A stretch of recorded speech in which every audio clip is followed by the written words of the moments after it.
প্রিয় একাদশ শ্রেণীর শিক্ষার্থীবৃন্দ,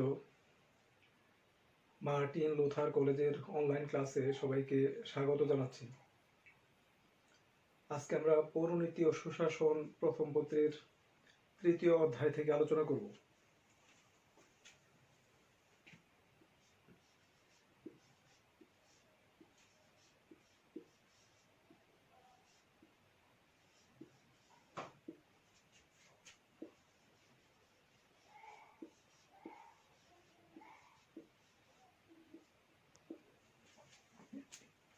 স্বাধীনতার রক্ষা কবচ। গত আলোচনায় আমরা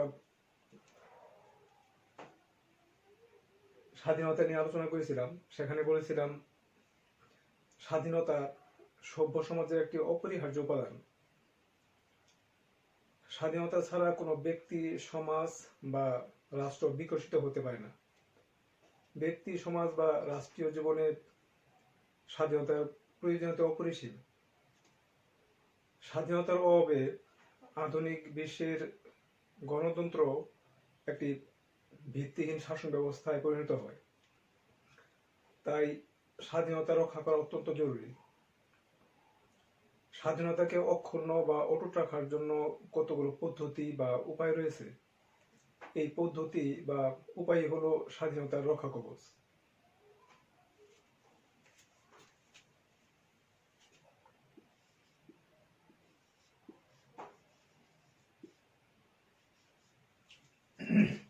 আইন। আইন স্বাধীনতার শর্ত। এটি স্বাধীনতার প্রধান রক্ষা কবচ। আইন স্বাধীনতা ভোগের পরিবেশ সৃষ্টি করে এবং স্বাধীনতাকে সবার জন্য উন্মুক্ত করে তোলে। আইন স্বাধীনতার ক্ষেত্রকে প্রসারিত করে। রাষ্ট্র আইনের সাহায্যে মানুষের অবাধ স্বাধীনতাকে নিয়ন্ত্রণ করে। আইন আছে বলেই সবাই সমানভাবে স্বাধীনতা উপভোগ করতে পারে। জন লকের মতে, যেখানে আইন নেই সেখানে স্বাধীনতা থাকতে পারে না।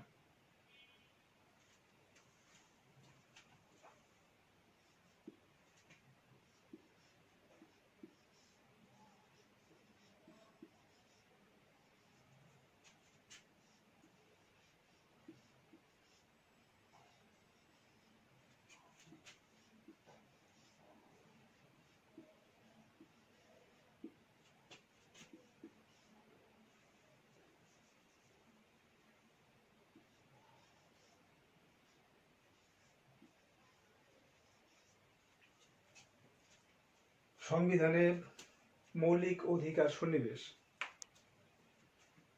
নাগরিকদের মৌলিক অধিকারগুলো যদি সংবিধানে সুস্পষ্টভাবে লেখা থাকে, তাহলে এগুলো সম্পর্কে সন্দেহ করার অবকাশ থাকে না। মৌলিক অধিকারগুলো সংবিধানে লিখিত থাকার কারণে এগুলো সাংবিধানিক আইনের মর্যাদা লাভ করে। সরকার বা অন্য কোনো কর্তৃপক্ষ যদি এসব মৌলিক অধিকার লঙ্ঘন করে অথবা ভঙ্গ করে, তাহলে জনগণ সাংবিধানিক উপায়ে এগুলো নিজেদের অধিকার আদায় করার চেষ্টা করতে পারে। বাংলাদেশ সংবিধানের 3য় ভাগে মৌলিক অধিকারগুলো লিপিবদ্ধ করা আছে।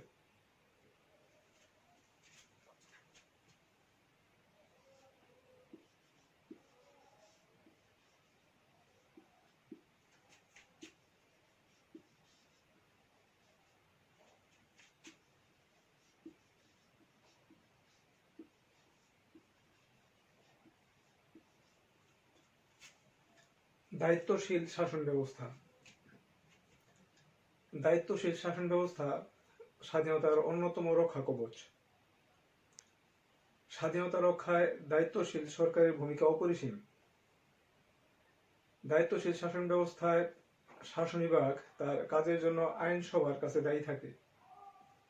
তাই সরকার যে কোনো ধরনের জনস্বার্থ বিরোধী, ব্যক্তি স্বাধীনতা বিরোধী কোনো কাজ করার সাহস পায় না। সরকার জনগণের স্বার্থ রক্ষায় কাজ করে থাকে। এতে জনগণের অধিকার ও স্বাধীনতা রক্ষিত হয়।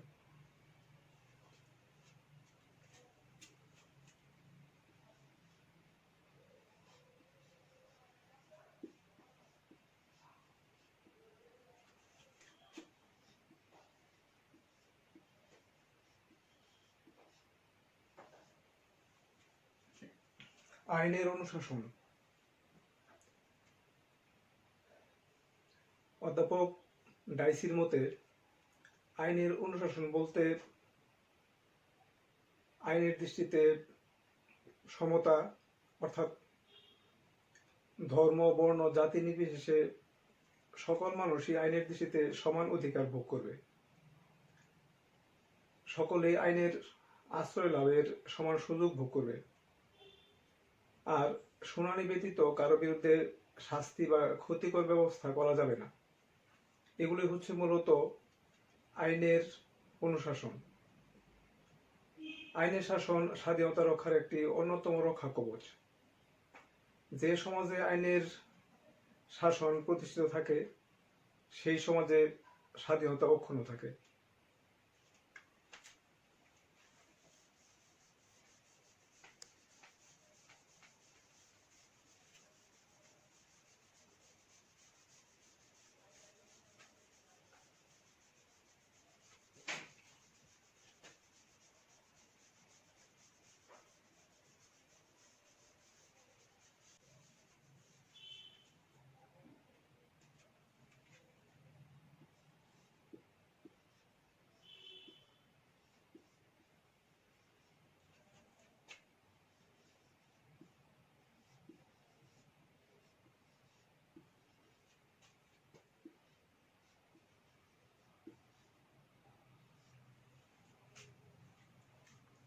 প্রত্যক্ষ গণতান্ত্রিক পদ্ধতি, গণভোট, গণ উদ্যোগ, পদচ্যুতি, গণনির্দেশ এগুলো হচ্ছে প্রত্যক্ষ গণতান্ত্রিক পদ্ধতি। এই পদ্ধতিগুলো স্বাধীনতা রক্ষায় গুরুত্বপূর্ণ ভূমিকা পালন করে। প্রত্যক্ষ গণতান্ত্রিক পদ্ধতিগুলো প্রয়োগ করে জনগণের অধিকার সংরক্ষণ করা যায় এবং শাসক গোষ্ঠী স্বৈরাচারিতা রোধ করা সম্ভব হয়।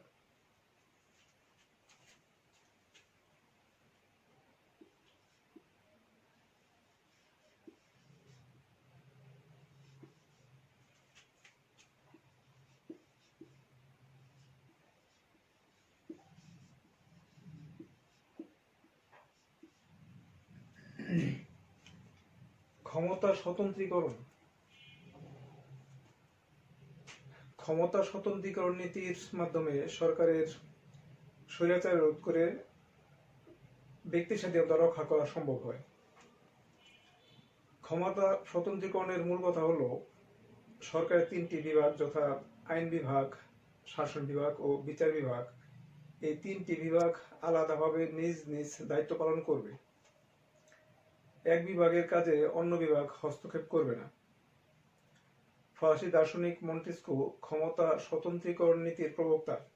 তার মতে আইন প্রণয়ন ও শাসন পরিচালনার ক্ষমতা যদি একজনের হাতে থাকে তাহলে স্বাধীনতা নষ্ট হয়। এজন্য সরকারের তিনটি বিভাগের দায়িত্ব পৃথক ও স্বতন্ত্রভাবে অর্পিত হওয়া উচিত, তাহলে ব্যক্তি স্বাধীনতা রক্ষা হবে।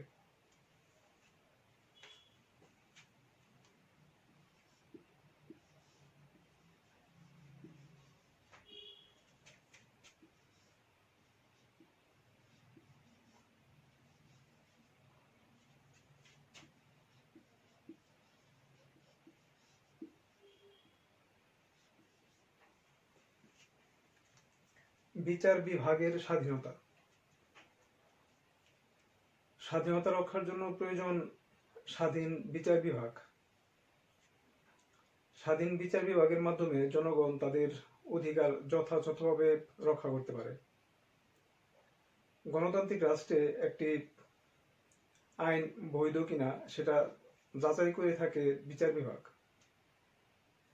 শাসন বিভাগ ও অন্যান্য কর্তৃপক্ষের কাজ সংবিধান সম্মত কিনা সেটাও যাচাই করে বিচার বিভাগ। তাই বিচার বিভাগ যদি আইন বিভাগ ও শাসন বিভাগ থেকে মুক্ত থেকে সম্পূর্ণ স্বাধীনভাবে কাজ করতে পারে তাহলে ব্যক্তি স্বাধীনতা রক্ষা করা সম্ভব।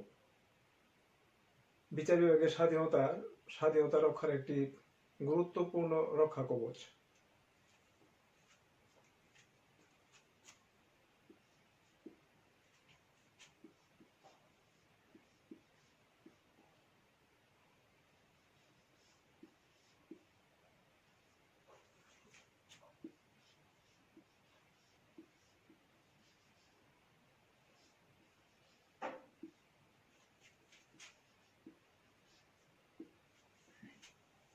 সুসংগঠিত রাজনৈতিক দল। আধুনিক গণতান্ত্রিক শাসন ব্যবস্থায় রাজনৈতিক দল স্বাধীনতা রক্ষায় গুরুত্বপূর্ণ ভূমিকা পালন করে। এটি স্বাধীনতার অন্যতম রক্ষা কবচ। বিরোধী রাজনৈতিক দলগুলো সরকারি দল এবং সরকারের কাজের উপর নজর রাখে এবং সরকারের জনস্বার্থ বিরোধী কাজের বিরোধিতা করে থাকে।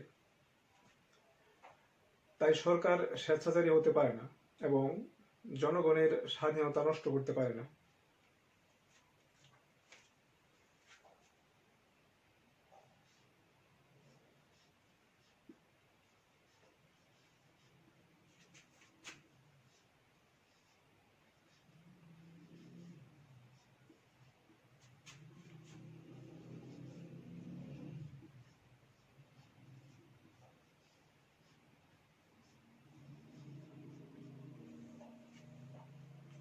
সরকার ও জনগণের মধ্যে সুসম্পর্ক। স্বাধীনতা উপভোগ করার একটি অন্যতম শর্ত হল সরকার ও জনগণের মধ্যে সুসম্পর্ক বজায় থাকা। জনগণ নির্বাচনের মাধ্যমে যে সরকার গঠন করে সে সরকারের উদ্দেশ্য হল জনগণের কল্যাণ সাধন করা। এই বিষয়টা সরকার ও জনগণ উভয়েরই বুঝতে হবে। যদি উভয়ের মধ্যে সুসম্পর্ক বজায় থাকে তাহলেই কেবল জনগণ স্বাধীনতা ভোগ করতে পারবে।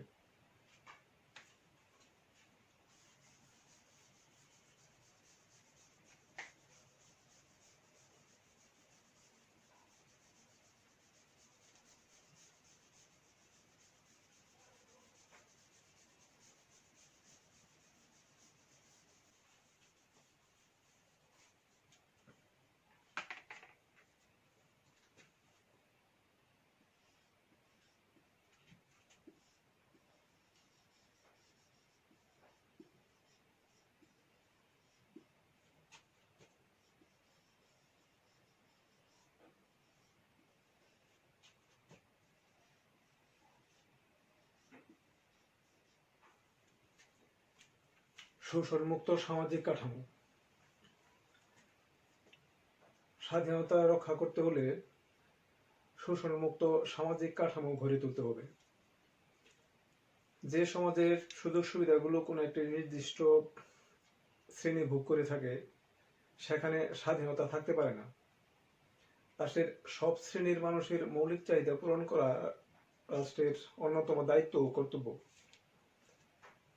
তাই সমাজের ধনিক শ্রেণীর পাশাপাশি দরিদ্র জনগোষ্ঠীর চাহিদা পূরণ করে সামাজিক সাম্য প্রতিষ্ঠা করতে হবে। শোষণমুক্ত সামাজিক পরিবেশই জনগণের প্রকৃত স্বাধীনতা রক্ষা হবে।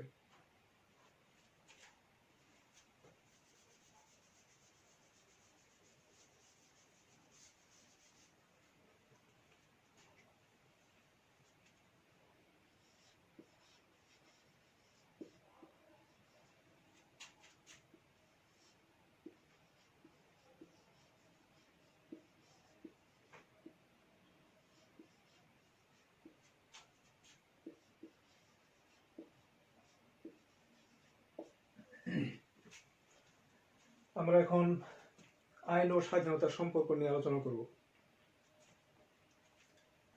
আইন ও স্বাধীনতার সম্পর্ক নিয়ে দুই ধরনের মতবাদ প্রচলিত আছে। একদল মনে করেন আইন ও স্বাধীনতা গভীরভাবে সম্পর্কযুক্ত।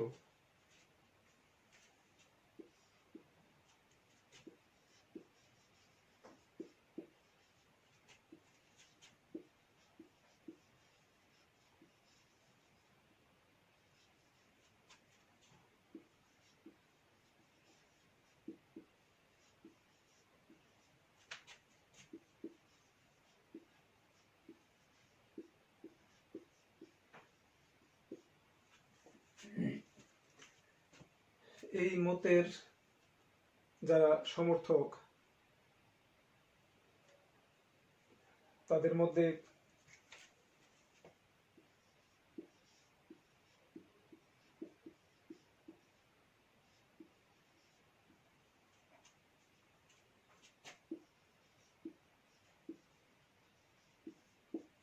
Aristotle, Montesquieu, Willoughby, Barker, John Locke উল্লেখযোগ্য। অন্য দল তারা মনে করেন আইন ও স্বাধীনতা পরস্পর বিরোধী।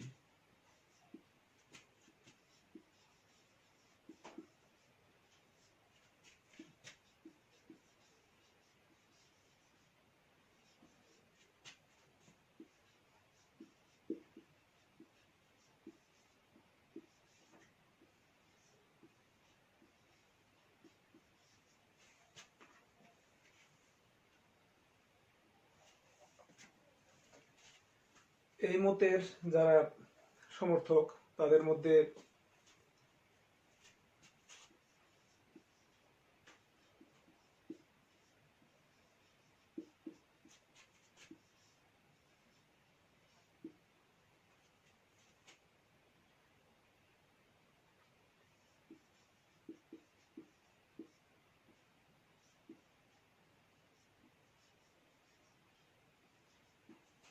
জন Stuart Mill, Herbert Spencer, A V Dicey উল্লেখযোগ্য।